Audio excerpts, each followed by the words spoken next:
Hello दोस्तों, स्वागत है आप सभी का इस चैनल पे। मेरा नाम है Devashish and this is an ad sharpener production.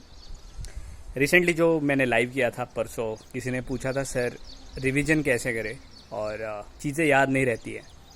जो भी लोग गेट की प्रिपरेशन कर रहे हैं और जो लोग अभी एमटेक करने जाएंगे, दोनों ग्रुप्स के लिए ये पर्टिकुलर वीडियो काम में आएगा। तो इस वीडियो में मैं आपको शॉर्टली बताऊंगा कि रिवीजन टेक्निक क्या होनी चाहिए और एक फुल प्रूफ फार्मूला है चीज़ें याद रखने का, जो मैंने इम्प्लीमेंट किया है और मेरे जैसे कई लोगों ने इम्प्लीमेंट कर रखा है और उन सबको फ़ायदा हुआ है। तो टेक्निक ये है दोस्तों, जब भी कुछ नई चीज़ आप पढ़ते हो, ध्यान देना, नई चीज़ मतलब नया कॉन्सेप्ट पढ़ लिया, मतलब प्रोफेसर ने लेक्चर लिया है, लेक्चर हुआ है, तो जो भी कंटेंट आपने पढ़ा हुआ है वो 24 घंटे के अंदर अंदर पढ़ लेना है। आपको फिर से पढ़ लेना है, मतलब रिवाइज करना है। जैसे फिर से नोट्स जो है वो पढ़ने हैं, ठीक है। एट द सेम टाइम जो चीज़ मैं बता रहा हूँ वो भी ध्यान रखना। आप कहाँ पे बैठे हो, कौन से टाइम पे बैठे हो, ये चीज़ भी ध्यान रखना। और कुछ भी पेक्यूलियर चीज़ अगर हुई हो उस टाइम पे, कुछ भी, अगर आपने आपके पसंदीदा शर्ट पहना हो या फिर मतलब कुछ भी, जैसे कुछ भी हो सकता है, बारिश आ रही थी, ऐसी कुछ भी रैंडम चीज़ आप उस समय के लिए ध्यान रख सकते हो, ठीक है। अभी 24 घंटे के अंदर अंदर जब ये आप रिवाइज कर लेते हो, उसके बाद वही कंटेंट आपको 7 दिन के अंदर अंदर फिर से रिवाइज करना है। मतलब 7वें दिन, 7 दिन के अंदर अंदर, मतलब चौथे या तीसरे दिन मत कर लेना, 7वें ही दिन कर लेना, ठीक है। तो ये साइकिल है 24 घंटे के अंदर, मतलब 23वें घंटे में, उसके बाद 7 दिन के अंदर अंदर उसके बाद, ठीक है। तब जब ये आप रिवाइज करते हो तब ये भी रिकॉल करने की कोशिश करना कि उस टाइम जब मैंने ये पढ़ा था, उस टाइम पे वो जो भी पेक्यूलियर चीज़ आपने ध्यान रखी थी वो कौन सी थी। उसके बाद आपने मतलब कौन सा टाइम पे पढ़ा था और तब उस टाइम पे जो भी आपने एक पर्टिकुलर चीज़ करी हो तो वो चीज़ ध्यान रखनी है। उसके बाद 7 दिन का साइकिल हो जाने के बाद आपको वही चीज़, वही कंटेंट ये रिपीट करनी है चीज़ 21वें दिन पे, ठीक है। इसको हम 21 डे साइकिल बोलते हैं, ठीक है।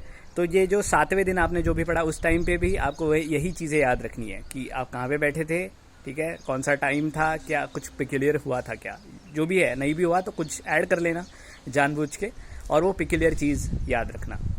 अभी आपको जब 21वें दिन आप ये सब रिपीट करते हो, रिवाइज करते हो, नोट्स तो रिवाइज करनी ही है, लेकिन इसके साथ साथ आपने सबसे पहले वो जब पढ़ा था, वो प्रोफेसर ने जब जो भी पढ़ाया होगा उस टाइम पे क्या हुआ था वो याद करना है और कंटेंट पढ़ना है।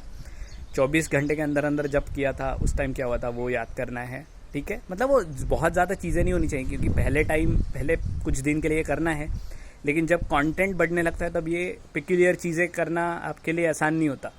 मतलब रैंडम चीज़ें ध्यान रखना आसान नहीं होता, लेकिन पहले खुद को आदत डालने के लिए ये करना ज़रूरी है।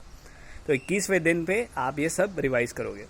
अभी क्या होता है, जब आप पढ़ाई से रिलेटेड जो भी कुछ चीज़ें होती है, जैसे रिवीजन में, तो अगर आप रैंडम चीज़ें याद करने की कोशिश करते हो कि मैं कहाँ पे बैठा था, उस टाइम बारिश हो रही थी क्या, या फिर कौन सा टाइम था, ऐसी चीज़ें जब आप रिकॉल करने की कोशिश करते हो, आपका ब्रेन और हार्ड वर्क करता है चीज़ें रिकॉल करने में उस टाइम पे, और तब जब आपने वो पढ़ा था वो आपको आसानी से याद आने लग जाता है। रिवीजन टेक्निक में जो आपको नहीं पता उस पर वर्क करने की बहुत ज़रूरत होती है, ठीक है।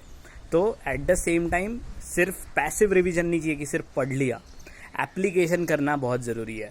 जो भी आपने चीज़ें पढ़ी है उसके ऊपर कोई यूट्यूब वीडियो देख लेना, कभी भी जो भी आपने पढ़ा है एक बस यूट्यूब सर्च मार लेना, उसके अलावा आपको और कुछ नॉलेज मिल जाता है और चीज़ें और अच्छे से याद रहती है। इसको हम एक्टिव लर्निंग बोलते हैं। यूट्यूब तो फिर भी जैसे बैठे बैठे कर रहे हो आप, अगर एक्टिव लर्निंग कर पाओ कि उसको एप्लीकेशन में ला पाओ कुछ, या फिर उसके रिलेटेड कुछ एक्टिविटी कर पाओ जो भी पढ़ा है, तो और ही बेहतर होता है। इस तरह की रिवीजन अगर करोगे तो आपको बहुत फ़ायदा होगा।